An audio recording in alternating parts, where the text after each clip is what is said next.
રાજકોટ ઉપર ક્યારેય કોઈ સંકટ નથી આવ્યું એનું કારણ શ્રી રણછોડદાસ બાપુ છે. ગુરુદેવની સેવામાં અમે 3 વાગે જાગીને પણ અહીં સેવા કરવાનો અમને આનંદ જ એવો આવ્યો. રણછોડદાસ બાપુના આશ્રમે છીએ, ગુરુ પૂર્ણિમા જેવો પાવન અવસર, અને તમે ખાલી એમના ભક્તો જોવો, કેટલા બધા અહીંયા ભાવિ ભક્તો દર્શન કરવા આવ્યા છે, પ્રસાદ લેવા આવ્યા છે. તો ચાલો એમની સાથે વાતો કરીએ. રાજકોટ માટે એમ કહેવાય છે કે રાજકોટ શહેરના ગુરુદેવ છે, અને એમના સાનિધ્યમાં બેસી અને ગુરુ ભક્તોની સેવા કરવાનો અવસર મળે તો એ આપણા જીવનમાં મહામૂલો લાવો ગણવામાં આવે છે. એટલે હું મારી જાતને બહુ ભાગ્યશાળી સમજુ છું. કેટલા વર્ષથી તમે બાપુના સાનિધ્યમાં આવો છો? બાપુના હાથે જનોઈ લીધી.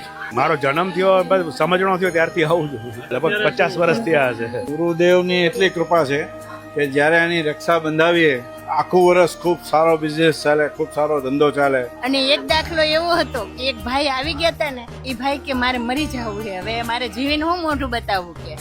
તો ગુરુદેવ એ ભાઈનું રૂપ લઈ અને અહીંયા ગયા, દેણું ભરી આવ્યા, અને ગુરુદેવ કે આ તારું દેણું ભરાઈ ગયું અને આ કાગળ આલે તારા.